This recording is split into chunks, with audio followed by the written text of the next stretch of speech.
Alan Cross, and I'm the European Space Agency's Business Applications Regional Ambassador for North West England and North Wales. Fit that in. Okay, Houston, we've had a problem here. I'm Alan Cross, and I'm the European Space Agency's Business Applications Regional Ambassador for North West England and North Wales. The European Space Agency is a pan-European organisation in the mould of NASA. So it's the European equivalent of NASA. It's been around since 1975. So business applications within ESA is a specific program that helps businesses who are using space data, helps them get their products to market. So when I say space data, I mean positioning data, like satellite positioning, and images of the Earth from space, which can be very high resolution, and also satellite communication, so getting data from one place to the next. So ESA's got quite a lot of funds about to be released in various sectors, for example, property technology, space for rail passenger services. So we've decided to partner with Downtown in Business because there's a real strength in the Northwest for those digital businesses, people who are taking data from various sources, packaging it, and presenting it to customers in interesting and innovative ways. So for ESA, plugging straight in with Downtown, partnering with you guys is a really strong way to reach those businesses in Liverpool or Lancashire and Manchester and Cheshire and Leeds and Birmingham who aren't already engaged with ESA, who don't really know what space data is and how they can use it. So for us, it's a strong way to partner together, to do events together, to get the message out there and help those businesses reach new customers and make more money. There's a range of funds really. So we've got the ESA Business Incubation Centres. So they're based all over the country, but there's one here in the Liverpool City region. They're for businesses under 5 years old who are going to be using space data, or actually they might be building stuff. They might be building hardware to go into space or figuring out things to be done in space. But again, for me, the focus is not in space. The focus is Earth and Earth-based businesses. So the ESA Business Incubation Centre is one locally based fund, but then there's lots of different supports out there. There's the Satellite Applications Catapult, Innovate UK, the Knowledge Transfer Network, UK Space Agency, who we work very close with. So in this region, there's been some really interesting applications of space data. There's one company who are based in Lancashire, and they're a sports photography company. And they did some research and figured out that the faster they get their pictures online, the more people buy them. The problem is, because you've got 20,000 people doing the run in a city of a couple of million people, the mobile phone networks can't handle, there's too much traffic there, so they can't upload tens or even hundreds of thousands of high definition photographs quickly. They have to wait. They have to do all the processing on site, then physically take the hard drives back to their office in Lancashire, plug it in, upload it, and then it's a day before. And that's the industry standard, 12 to 24 hours. So we help them use satellite communications so that they can do it in real time, so that there can be photographs of you before you finish the race. So by the time you get to the finish line, mum and dad have bought you the photographs already. And that's really helped them improve take their bottom line up and really driven profits for them. So there's one example. So the space around our planet bristles with thousands and thousands of sensors and beacons and transceivers. And that data's got to be used. So you have to look at your customer and think, what are the customer's needs? So for example, if your customers are in the property sector, they need intelligence on what the sites are doing. What sites can be used. There's a line in The Simpsons, which I always use, in which when they think Mr. Burns is still on $1 trillion bill, and the CIA put up a satellite, and he says, all we can tell you is that it's not on the roof, right? Which is a funny line, but it doesn't even touch on what satellites can do. We can measure soil moisture. We can measure millimetre changes in topography for subsidence, which also means you can see how well a building is coming along that's being built. If you're working in insurance and you need to know what's happening on that site, you don't need to send someone out with a clipboard to tick it. You can see that data, only a few hours or a few days old in real time. So if your business is doing anything that requires accurate position, accurate navigation, accurate timing, near real time intelligence on a site, if you need to get data in and out, be it big quantities of data or little bits of IoT data, then space is something you should be looking at. So because the cost of putting things in space has plummeted in the last 20 years. So 20 years ago, to send 1 kilogram into space cost about $100,000.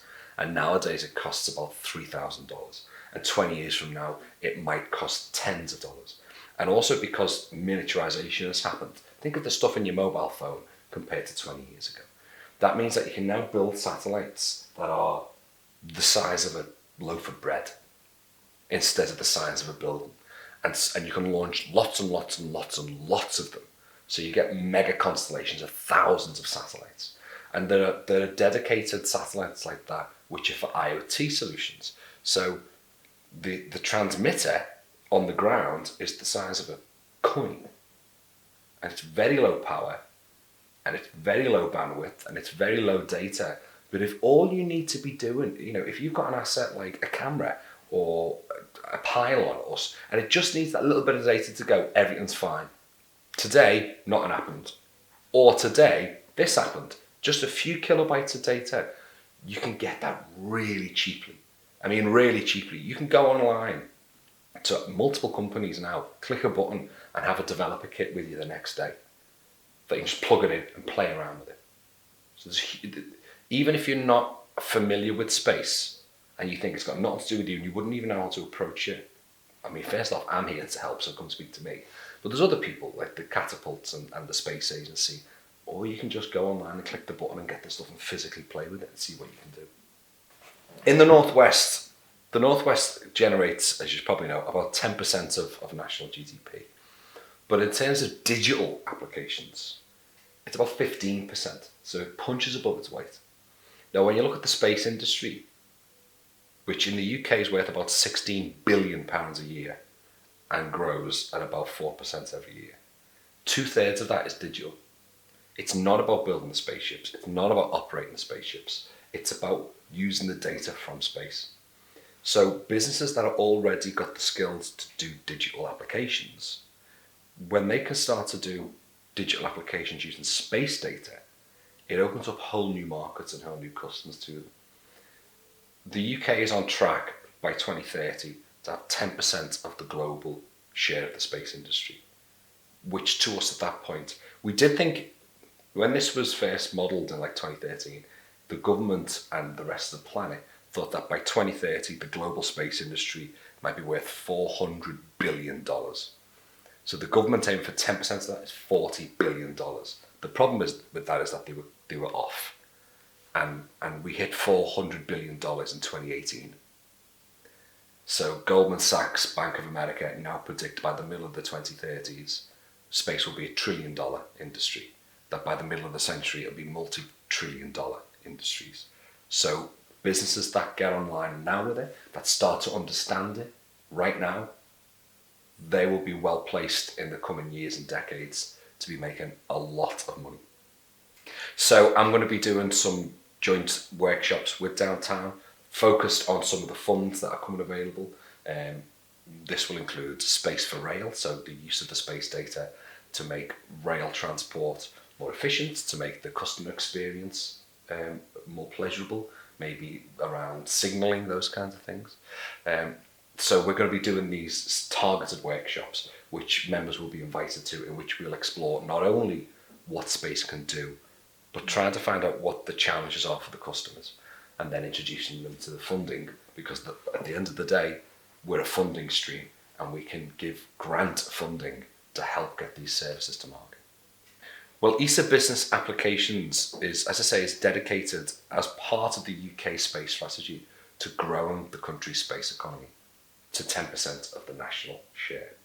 10% of the international share. I'll be honest with you, in the Northwest, despite the fact that we punch above our weight in the digital side of things, even when you look at manufacturing, we have 25% of the UK's aerospace manufacturing worth in the economy. And yet, despite us punching above our weight in digital and manufacturing, we generate about 1/3 of 1% of the UK space economy. And we should be doing 50, if I'm honest. So the goal of ESA Business Applications is to upskill that, is to help businesses reach that low-hanging fruit so that we can grow the space economy across the UK. And big cities like Liverpool, Manchester, Leeds and Birmingham can start to make the most of what is all around them, use the skills that they've got to hit those new markets and reach those new customers. A lot of what we're having to do now post-COVID, or in the midst of COVID rather, is how do we do things remotely? And space is really good for that. If you not just talk to people over conference and facilities, but again, how do you get the data out of an asset? How do you go and look at a site? If you're going to build a building or put in some infrastructure and you're on lockdown, how do you do it? You can use the data from space, and crucially, what data from space can do is you can do change detection. It's not just one image, it's images going back days and months and years, so you can see what changes have happened. In terms of communications, again, if you need data to get from one place to another, you can do it. If you need to know exactly where something is, if you need to have an efficient route, if you're looking at saving fuel or watching your carbon footprint, using the data from space to position yourself and where you need to be is crucial. Think of Uber. Uber is a space company. Without space, Uber doesn't exist. It's not possible for you to push the button and them to get to you. Customers don't want to know what space is generally. They just want to be able to push a button for things to happen. And it's that background stuff that's important. Up in Scotland, an energy company teamed up with a space Earth observation company up in Musselburgh. And what they did was they used data from space, infrared data from space, along with, and this is the crucial bit, other data sources. So they used vans on the streets and various things. And they were able to look at whole streets and whole housing estates and see which ones were better insulated than others. Or to look at the topography of the land. So if one housing estate was sat in a slight dip in the land, cold air is going to flow into that. And that allowed them to target their customer services more efficiently. That meant that they could get in touch with people and say, do you need insulation in your house? Because they could see this house is losing too much heat, this house isn't. So they were able to target that using data from space. Another example would be on the Forth Road Bridge and with a few bridges in China. A project was run in which they put two very accurate satellite positioning antennas on the top of the bridge, along with other sensors about wind and whatnot. And they were able in real time to see what the bridge was doing. How was it moving relative to itself? What were the vibrations? They could then also use imagery from space to look at where the foundations of the bridge went into the ground and check the soil salinity and the soil moisture, and had anything shifted, because you can see millimetre changes in topography. They could test, was it any part of it sinking? And that led, in January a few years ago, they made a decision to close the Forth Road Bridge because it was too windy. All that information came from space data that allowed them to make that decision that improved safety. Otherwise, they would have to send engineers out who would have tested it, and it would have taken days to get that, but they could do it in real time. But when the Millennium Bridge was built, this is interesting, and it shook like that, and people were sick and all that. That led to the reason why artificial limbs are now so advanced compared to where they were 20 odd years ago, is because that problem with the Millennium Bridge, it was shaking. It turned out people walking across, no one didn't figure out that when you walk, you actually push outward slightly on your step. That's what was making the bridge sway when everyone did it. And it led to innovations, untold innovation in artificial limbs and how they move.